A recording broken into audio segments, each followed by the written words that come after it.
Hey, hey, hey, happy Thursday. Come on in, pull up a chair. The Daily Dope is in the air.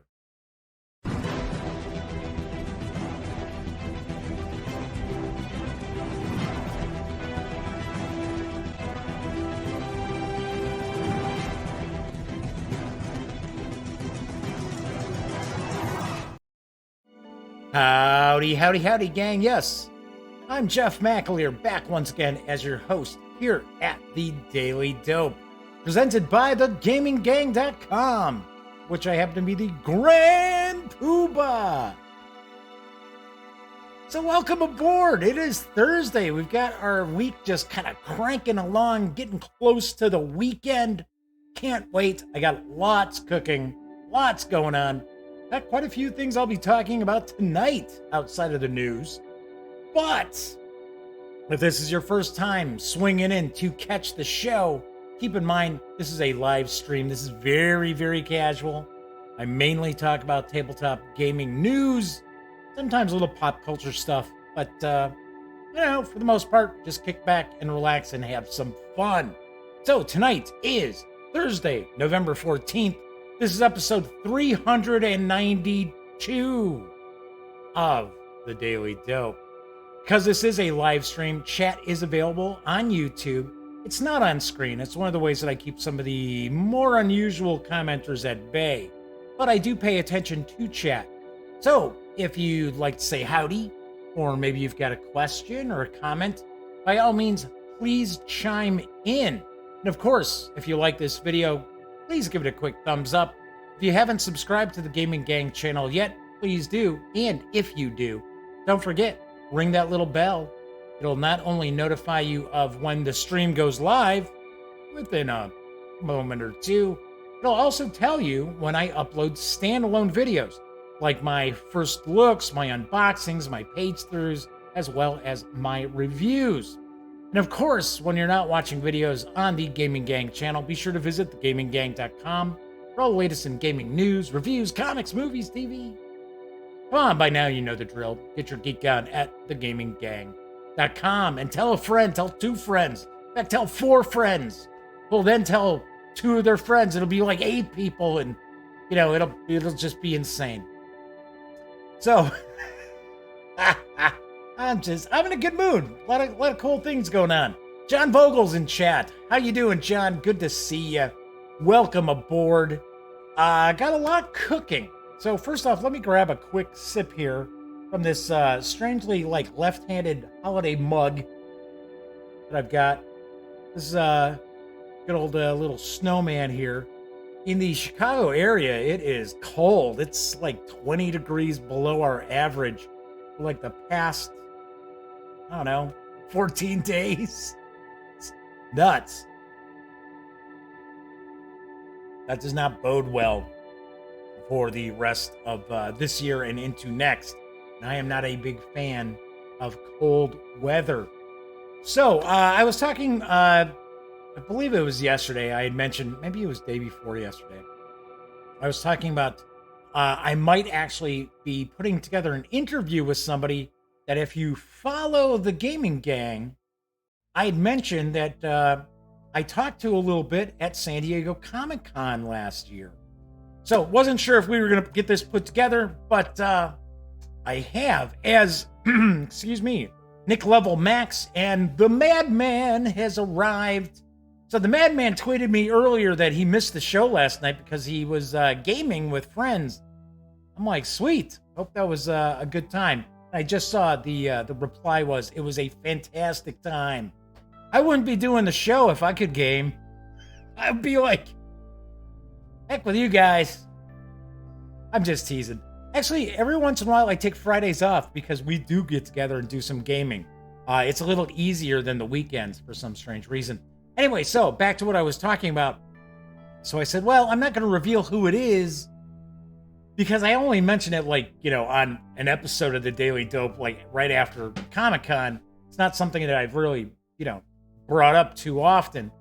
But I wanted to make sure that we kind of ironed stuff off before I mention this. And we have, and I will actually be interviewing Image Comics' very own Todd McFarlane on Monday. And it's pretty cool because he's a gamer. He's a war gamer, actually. And that's what the story was. That and I'll kind of like rehash it real quick. But my brother Greg and our friend David, it's really Greg's friend David, but I'm pals with him, and myself, we're at San Diego Comic-Con because, of course, we cover it every year. And they were going to get some comics signed by Todd McFarlane because, of course, just had the 300th issue of Spawn hit. Is that about 2-3 months ago? So, and of course, it was a big deal because that's the longest running independently owned comic out there. So, in fact, Guinness World Records just verified that for Todd McFarlane. It's very cool, right? So anyway, so they were getting some comics signed, and of course I got dragged into it because they were only doing like 2 items being signed. So here was the funniest part of the whole thing. So I said, hey, why don't we walk over? Because he was supposed to start signing at like 2. And it was about 1:30. I said, well, why don't we walk over there right now? I said, because you got to make sure that you don't need to have like a wristband. Because that's usually how this stuff works at Comic-Con, right? You got to be there first thing in the morning and stand in line and get yourself like a little wristband. So sure enough, we walk over and it turns out, yeah, you're going to need to have a wristband. But there's Todd McFarlane off on the other side of the exhibit area that Image had, which is good size, right? And he's just signing stuff just because he showed up a little early. So I'm like, come on, why don't we get in line?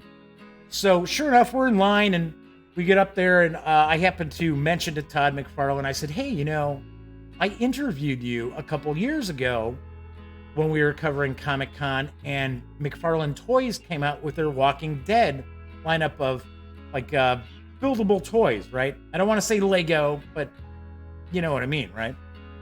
And he goes, oh, yeah. And then all of a sudden he looks at me, he's like, hey, wait a second, I know you. And it turns out Todd McFarlane watches a lot of my wargaming coverage. So here we are, we're talking about different games and stuff, and all these people are like waiting in line, and I'm like sorry everybody. So he had reached out. Todd McFarlane reached out to me and said, hey, you know what, I'd really like to have it do an interview. So I said, sure. So Monday at 4:00. So I am not positive if there will be a show on Monday. I'm pretty sure there will be, but all depends. I got to make sure that everything, of course, is working with Skype and stuff like that. So very cool. And Todd McFarlane's been really super cool the 2 times I've talked to him. So I'm really looking forward to this because we chatted just a little bit. And I asked, how come McFarlane Toys hadn't gotten into the gaming arena? So I'm going to ask him about that as well. So anyway, so that should be very cool. So I know everybody out there's like, Todd who? Come on, you know who Todd McFarlane is. All right. So hey, Flaming Huron's popped into chat as well. So we got that. I got some new stuff that just arrived in the mail that I'll be shooting some unboxing videos for. So I'm pumped about this, even though it's not, huge. It's the new Turn Zero for Twilight Struggle. So I'm going to unbox this and take a quick peek. Probably, a 10-minute video? But I think everybody knows I love me my Twilight Struggle. So, yes, although I almost always have to play the Soviets, this is okay, because then I just beat anybody playing the Americans. But I am looking forward to checking this out, because it's going to expand on the game a little bit. Not sure what it does for balance, though. So we'll find out. So we'll take a look at that. So that's coming. Stalingrad 42 arrived. Yes. John Vogel should be happy about this because I know John's a war gamer. So I'll be taking a peek at this. And also the latest expansion for main battle tank 4CMBG, which I think is Canadian. I think it's like Canadian tanks and stuff. I haven't really taken a look at this. I just showed up today. So I got that. So those are on the horizon. I should have my review of the Midderlands as well as the Midderlands Expanded. That should be up tomorrow. I was going to try to get it up tonight, But I've been like running around doing a lot of stuff all week long. So, plus I also have my Erebor Adventures review, which will be up probably this week. It'll be up this weekend. I promise it'll be up. And I will also have my review of the Eberron Rising from the Last War from Wizards of the Coast for Dungeons & Dragons. So I will have this review done this weekend as well. Once again, thank you everybody who's popping in and checking out the Eberron video. It is doing gangbusters. I think I've got like 4,300 views on it so far. Well, some of the comments have been bizarre. I don't know. It's thankfully I've got folks like everybody in chat who's pretty cool. Oh wait.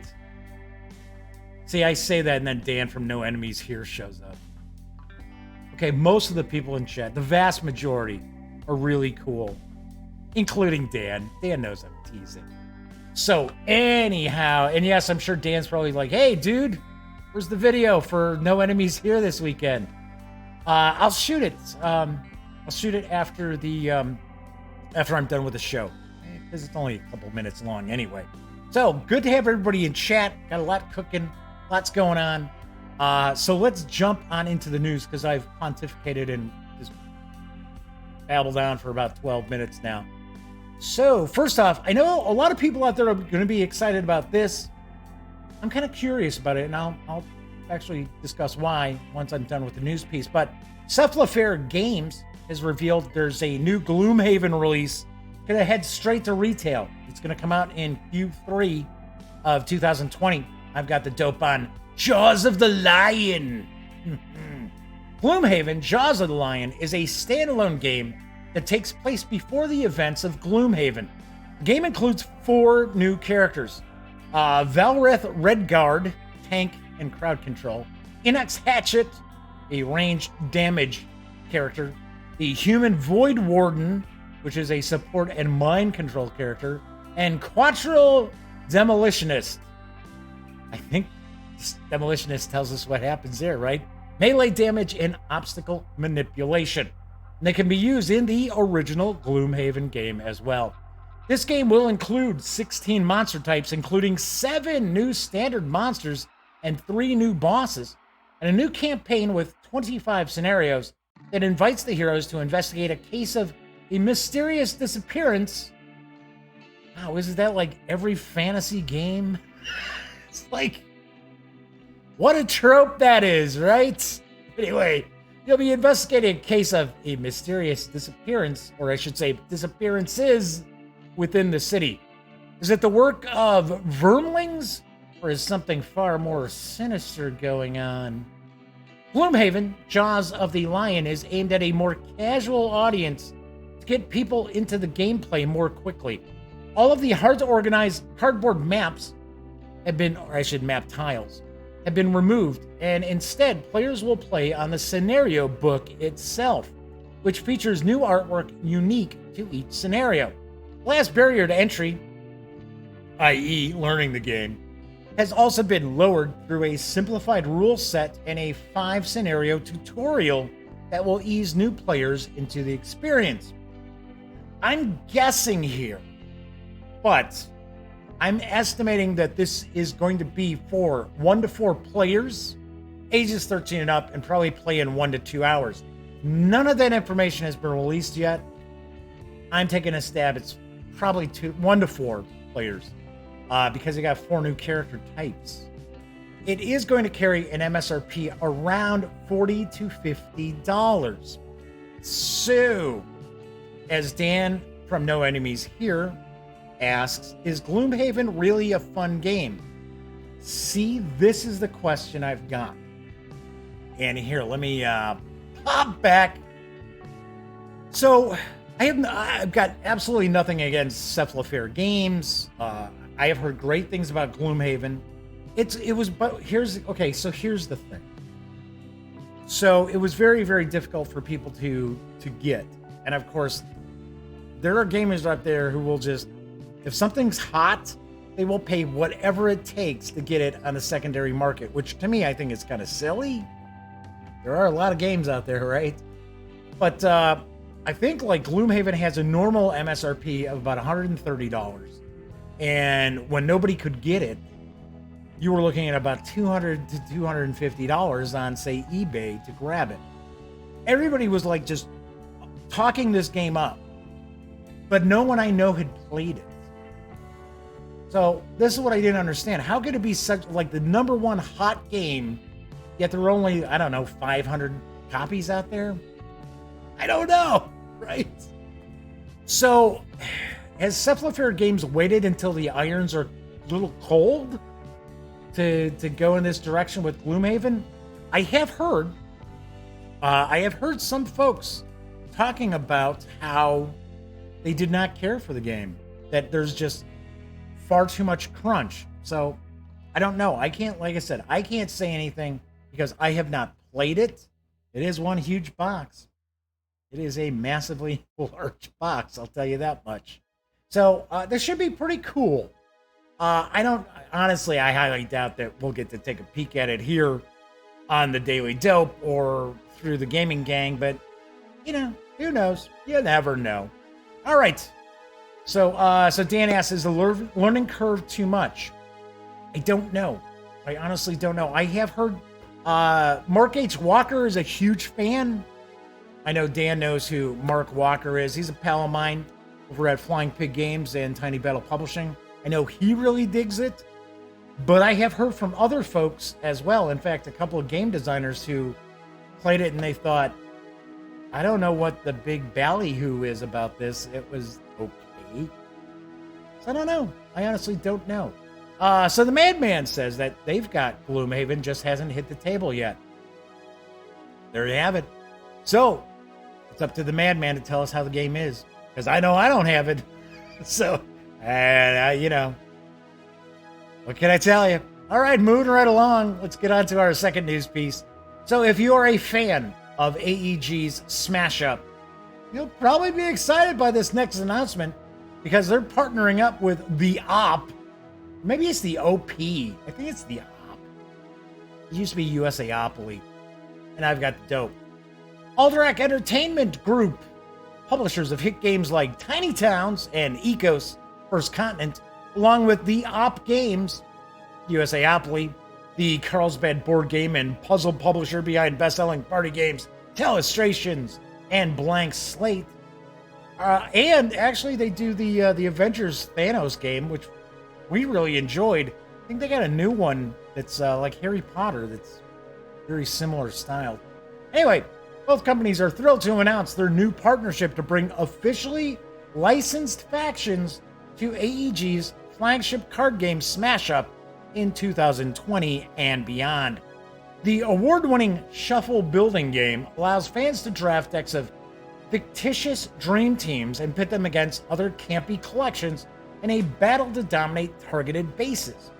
Through ongoing play, players familiarize with and combine mechanics unique to each of their factions to best their opponent's point values. In joining forces with the OP, you know, those guys, who celebrates 25 years of co-branded products and partnerships this year, Smash Up designer Paul Peterson is confident that the fans will embrace what is to come of this collaboration. The OP has consistently put out some of the highest quality games in the industry, says Peterson, known best for his work on Pokemon and Magic the Gathering. And Smash Up? Got to say Smash Up there, guys. By pairing with the design team from AEG, the Smash Up game we are building together is going to knock the fans' socks off. This will be the first time both California board game companies have worked together to develop content for Smash Up. More will be revealed come AEG's 2020 March Smashness and future events. Interesting. So, the OP, the OP, whatever we want. Well, let's just say the OP. I like the OP better. It sounds better than the OP. OP sounds weird. But it's probably right. Anyway, they do have a lot of licensed products. I'm kind of curious what we might see move to Smash Up. Could be kind of cool. Then again, Smash Up's appeal has always been the oddball, kind of campy factions too. I don't know if you start bringing stuff in like, say, like Buffy the Vampire Slayer or Firefly. Yeah, I don't know. Now I'm just going on a limb saying those. I'm not saying that's what's coming, right? But they also have, deal with Marvel, a lot of Disney stuff. Who knows? Kind of cool. We'll have to find out. We'll have to wait. Probably won't hear anything until early next year. All right, so there's a new family-friendly game that is out now from Rio Grande Games, and I've got the dope on Butterfly. I like the artwork. I think the artwork's kind of cute. Hudson the Hedgehog is up early this morning to pursue his favorite hobby, collecting things. The beautiful meadow is filled with fun things to discover, like colorful butterflies, buzzing dragonflies, glowing lightning bugs, jittery crickets. Jittery? Are they nervous? And beautiful flowers. But watch out for those pesky bees and wasps. Especially wasps. Ugh. Players in Butterfly use a hedgehog piece around the board to collect tiles. I think they meant move a hedgehog piece. By skillfully moving the piece to the right spots on the board, players can grab rare items while leaving fewer choices for their opponents. This is a game that can be played on several levels. As a game for children or families, the rules are easy to learn, the pieces are attractive and fun, but experienced and older game players can play it as a tactical fight. Take that, Butterfly! Looking for the right move that will optimize your points while leaving the opponents with few good options. The players in Butterfly help Hudson hunt high and low, and left and right, to accumulate the best collection of pretty prizes. By skillfully moving him to the right spots on the board, the players grab rare items while leaving fewer choices for their opponents. This is like the third time they've mentioned that. Player who accumulates the most valuable collection at the end of the game, you guessed it, wins. Here you go, Flaming Huron's like, more bees! Yeah, but you're avoiding the bees in this game. You don't want bees or wasps. So there is that, right? Anyway, Butterfly is for 2 to 4 players, ages 8 and up, plays around 30 to 60 minutes, and does carry an MSRP of $39.95. Cool deal. So No Enemies here is asking, who is the designer? Obviously, he's asking about Gloomhaven. I don't think he's asking about Butterfly. Jeff, who designed Butterfly? I think this will be of interest to our wargaming fans out there at No Enemies Here. So, I thought it looked kind of cool. I like the artwork. The artwork's sweet. Kind of cute. Should be a fun game. I like to try to throw out some family-friendly games from time to time. Anyway, let me grab another quick sip here.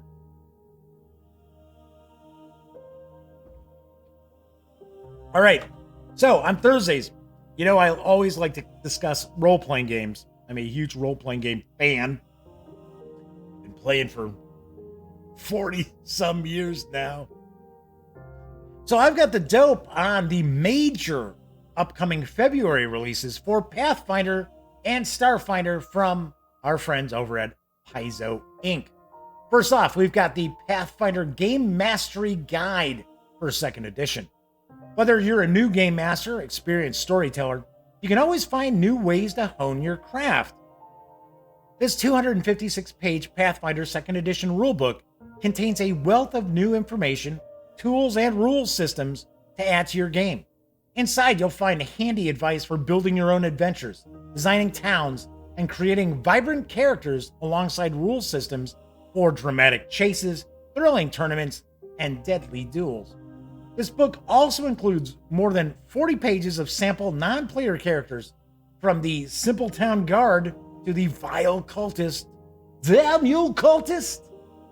Presented to make your job as GM that much easier. This will carry an MSRP of $44.99. Then we've got the Pathfinder Adventure Path Legacy of the Lost God, which is the second part of the Extinction Curse Adventure Path. The heroes bring their circus of wayward wonders to the city of Escadar to capitalize on their newfound fame and skills. But old enemies lurk in the city, including the cruel Mistress Dusklight and her celestial menagerie. Boy, that must be a big competitor to your circus, huh? Investigating the looming Zolgath threat in a shuttered temple to Aridin, the dead god of humanity, the heroes learn that all their foes are working together. I hate when that happens. The revelation forces them to enter the celestial menagerie to bring the evil ringmaster to justice. Legacy of the Lost God is a Pathfinder adventure for 4 5th-level characters.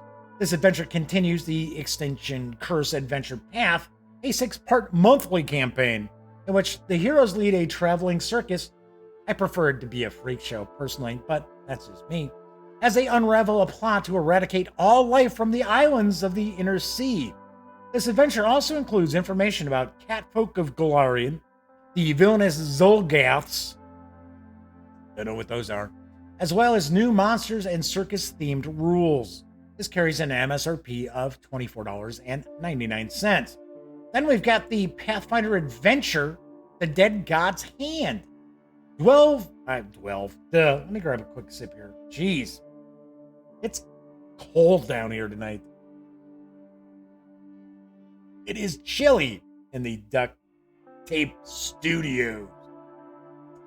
Delve into ancient secrets below the city at the center of the world in this deluxe campaign arc adventure for Pathfinder 2nd Edition. Captured and enslaved by a Dukar clan somewhere in the maze of tunnels below the city of Absalom, the heroes stage a bloody revolt and battle their way into the long-lost Sanctum of Aridin, a legendary religious refuge sealed away from the world with the god's death a century ago. But some secrets are best left buried forever.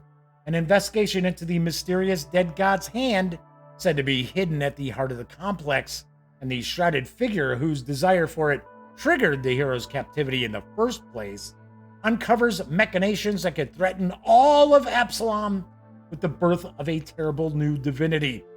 Based on Pathfinder publisher Eric Mona's multi-year, multi-group office Pathfinder campaign, The Dead God's Hand takes new players and game masters on a deadly adventure filled with dungeon exploration, ancient mysteries, and phantasmagoric tests. See, I know how to pronounce that word. That see them reliving events from the life of Aridin, the dead god of humanity, whose murder triggered the beginning of the current age. This 128-page hardcover adventure is designed for first-level characters and serves as an excellent starting point to future adventures set in Absalom, the city at the center of the world. This standalone adventure campaign will carry an MSRP of $39.99. Wait, you think there's not enough adventure? Well, here's even more, because the Pathfinder Adventure Path Rise of the Rune Lords Anniversary Edition Pocket Edition is also coming in February. Pathfinder's classic first Adventure Path campaign is now available in softcover in the creepy coastal town. Oh, I'm sorry, I should say sleepy. I was gonna say, I know this adventure. It's not a creepy town, it's a sleepy coastal town of Sandpoint. Evil is brewing. An attack by crazed goblins reveals the shadows of a forgotten past returning to threaten the town, and perhaps all of Vesperecia. The Rise of the Rune Lords Adventure Path begins with this goblin raid. Oh, spoilers! And takes players on an epic journey through the land of Berezia as they track a cult of serial killers, fight backwood ogres, stop an advancing army of stone giants, delve into ancient dungeons, and finally face off against a wizard king in his ancient mountaintop city. Wow, really talking about spoilers. This hardcover compilation, it's not a hardcover, it's softcover. They just said it. Somebody didn't update their sell sheet info. Just a little copy and paste, I guess. This compilation updates the fan favorite campaign to the original Pathfinder role-playing game rules with revised new content in more than 400 pages packed with mayhem, excitement, and adventure. Revised and updated 5 years after its original publication, this new edition expands the original campaign with new options and refined encounters throughout, incorporating years of community feedback. This carries an MSRP of $29.99. Pretty sweet. But don't think that Starfinder's getting the short shift, because we've got the Starfinder Adventure Path, the Chimera Mystery, which is part 1 of the threefold conspiracy. The security officer aboard a luxury space liner, the Chimera, goes missing after the heroes witness her arguing with a passenger. Soon after, the Chimera's engines fail and defy repair. Bet you it's that passenger messing with it. A scholarly patron asks the heroes to investigate the disappearance, which involves murder, misdirection, and misapprehension. To unravel the murder mystery around them, the heroes must follow clues about more than one enigma aboard the Chimera. Secrets and unexpected foes abound. In the end, the investigators find that the whole whodunit is only part of a much larger conspiracy. The Chimera Mystery is a Starfinder role-playing game adventure for 4 first-level characters. This adventure begins the threefold... Dan's is leaving. Dan's like, I've had enough. Enough Pathfinder and Paizo, I'm leaving. I'm kidding, it's 7:30. We all know Dan's gotta go. I will shoot you that quick video tonight, Dan, and catch you later. And of course, thanks for popping in. Anyway, this adventure begins the threefold Conspiracy Adventure Path, a 6-part monthly campaign in which the heroes unravel the machinations of insidious aliens who have infiltrated galactic society. This volume also includes an article on running mystery scenarios, more on spies in the Pact Worlds and beyond, and a selection of new alien creatures. This will carry an MSRP of $22.99. And finally, even though there are still more Paizo items out there, I'm talking about the major releases. Also coming is the Starfinder Pawns Alien Archive 3 Pawn Box. The galactic threats of Starfinder Alien Archive 3 come alive on your tabletop with this box-bursting collection of more than 300 creature pawns for use with the Starfinder role-playing game or any tabletop science fantasy RPG. Printed on sturdy cardstock, each pawn contains a beautiful full-color image of an alien from the Starfinder RPG's 3rd collection of interplanetary threats and unique player character races. Each cardboard pawn slots into a size-appropriate plastic base, making it easy to mix with traditional metal or plastic miniatures. With multiple pawns for commonly encountered creatures and a handful of new foes to fight in starship combat, the Starfinder Alien Archive 3 Pawn Box is the best way to ensure you've got the perfect characters to bring your Starfinder campaign to life. The Alien Archive 3 Pawn Box will carry an MSRP of $44.99. Yowza! That is lots coming in February from Paizo. And most of these, or I should say all of these, I believe, are scheduled to hit your friendly local game stores on February 26th.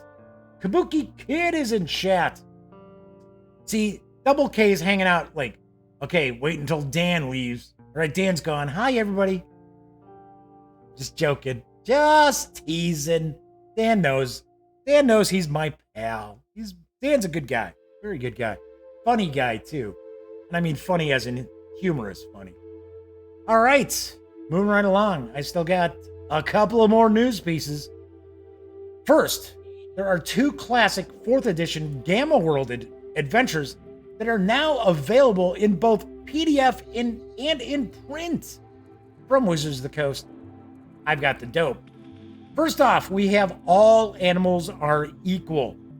300 years after the end of civilization, the creatures are running the zoo. Home to a bewildering array of talking intelligent creatures, the zoo has turned into a melting pot of political intrigue, assassination, and homicide. The factions bicker and battle over territory, food, water, and power. Here in the zoo, humans are the outsiders, but when player characters enter the scene, they are welcomed as the means of upsetting the balance of power. The Pride, the Troop, and every other faction seem to have a past wound or old humiliation to settle. See what zoo politics can really be with all animals are equal. In the zoo, only power matters. Get as much as possible, however possible. Characters are drawn into the delicately balanced world of animal politics, where tooth and claw often take a backseat to treaties and promises. They must weave their way through this maze of alliances, feuds, and diplomacy, carefully considering when to stay neutral and when to take sides. The zoo can easily be positioned in any campaign world. This 64-page adventure includes new mutations, new technology, and new weapons. Well, they were new in 1993. But this adventure is designed for 3 to 6 characters of levels 4 to 6. And you can score this for $4.99 at DriveThruRPG. You can actually get the soft cover for $9.99. And you can get both the PDF and the softcover book for $11.99. I thought that was kind of cool. So I do not know how good the scans are of these. So that's what I'm kind of curious about. If these are based on scans or if they've actually found like the actual materials, right? Don't know. I have no idea. But I wouldn't think they would be selling soft covers of this if the scan, it was like a really crappy scan. Next, we also have Home Before the Sky Falls. I like that title. The fate of Bonpar hangs in the balance, and the key to the past is within reach. Characters are drafted into the army of Bonpar for a special mission to investigate the stories of a terrifying war machine that is devastating the lands to the west. Not only must this formidable machine be defeated, spoilers, but the PCs must discover its origin and the reason behind its rampage. In fact, that may be the only way to stop it. The adventure can easily be positioned in any Gamma World campaign, and this 64-page adventure includes data on the awesome Excelsior-class RMV battlesuit, obviously designed by Stan Lee, and previously unknown information about the fate of Grimson Air Force Base. The adventure is usable by characters of low to mid levels. This is also available in PDF or at DriveThruRPG for $4.99 and softcover for $9.99, or the two together for $11.99. Sweet! So, Kabuki Kid mentions that they still have their first edition of Gamma World box set. Wow! I had it, but it is long gone. I've mentioned umpteen times how I wish I had all the games that I had over the decades, because that would be one hell of a collection, I'll tell you that. So, pretty sweet. I like the fact that that we have old adventures being released again.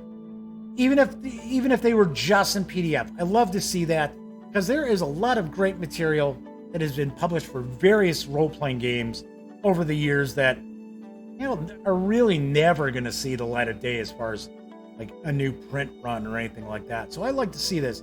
Plus, my next campaign I'm going to run for the gang is going to be kind of a gonzo post-apocalyptic sort of game. I have to take a look. I think the Rad Hack is kind of the really rules light post-apocalyptic setting. So I'm looking to actually do kind of a mashup of, amazingly enough, the Morrow Project, if anybody out there remembers that. Even though there was a 4th edition of the Morrow Project that came out 3 years ago, maybe 4 years ago. So it's going to be kind of a mashup of that, Mutant Crawl Classics, and also Gamma World. And because my nephew and his friends, they're all huge Fallout fans and stuff like that. So this is going to be a completely anti-Fallout sort of campaign. But they're going to think it's going to be kind of like Fallout-ish. Yep. Little do they know. All right, my final news piece. Modiphius Entertainment has another new release for Star Trek Adventures. And it is an adventure.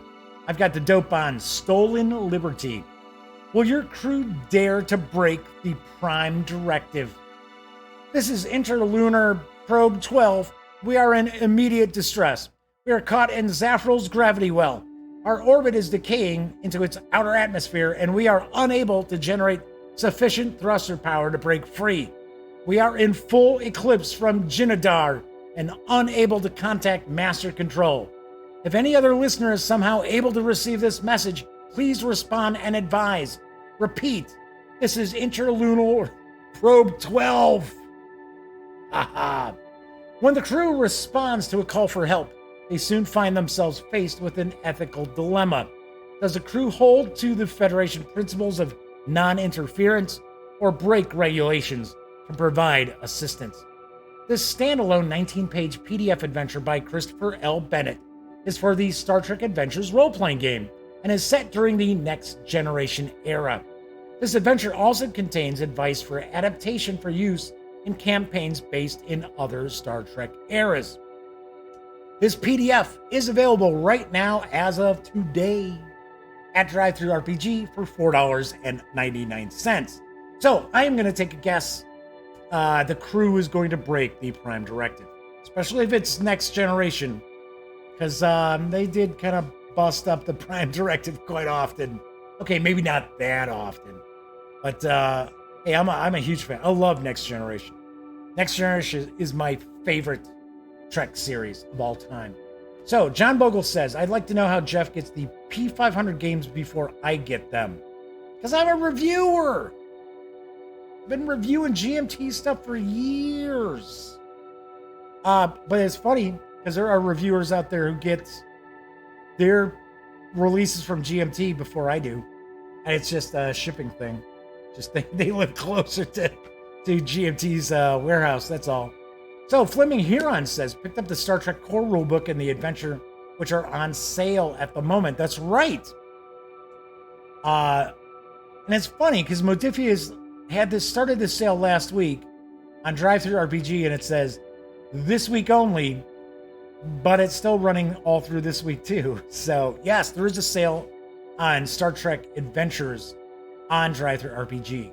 So, I think it's a great role-playing system. I really do. I think they did a really, really nice job, and they're constantly releasing new stuff.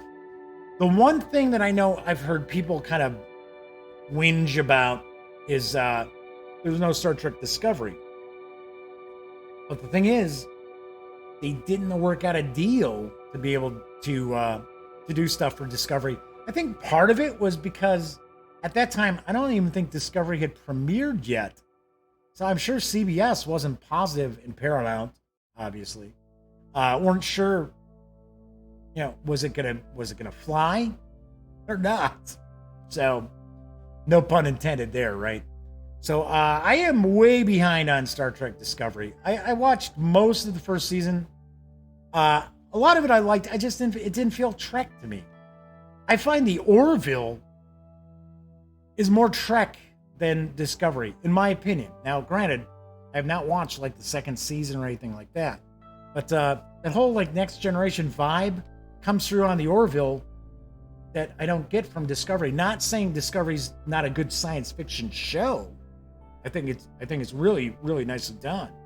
So Viper Dave is popping in as we're about to wrap up. So see, as soon as I see Viper Dave comes in, I'm like, okay, that's it. I gotta go. I'm just teasing. I'm just joking, Dave. It's just how things get timed. So anyway, as I mentioned, I will have my review of The Midderlands and The Midderlands Expanded. Should be up tomorrow. I will have some other reviews up as well. So what I've been trying to do is I've been trying to not only do the Daily Dope, of course, but I'm trying to get about 4 videos out, standalone videos out, every week. So far, so good. It's usually the review videos that kind of slow things down. But I will have some review videos up this weekend as well. So that's it for this time out. Of course, as I like to always point out, if you like this video, please give it a quick thumbs up. If you have not subscribed to the Gaming Gang channel, by all means, please do. Don't forget, ring that little bell, because it'll not only notify you of when this stream goes live, it'll also tell you when my standalone videos get uploaded as well. And of course, when you're not watching videos on the Gaming Gang channel, be sure to visit thegaminggang.com for all the latest in gaming news, reviews, comics, movies, TV. You know the drill. Get your geek on at thegaminggang.com. Everybody enjoy your Thursday night, or in some people's cases, your Friday morning. I will be back tomorrow. Of course, if you're watching live in chat, thank you so much for keeping me company. I'd feel really bizarre if I'm just talking into the camera, just, nobody out there. But of course, if you watch after the fact on Memorex, I got a warm spot in my heart for you too. I love y'all. Thank you very much for watching. Of course, I'll be back tomorrow. And until then, happy trails.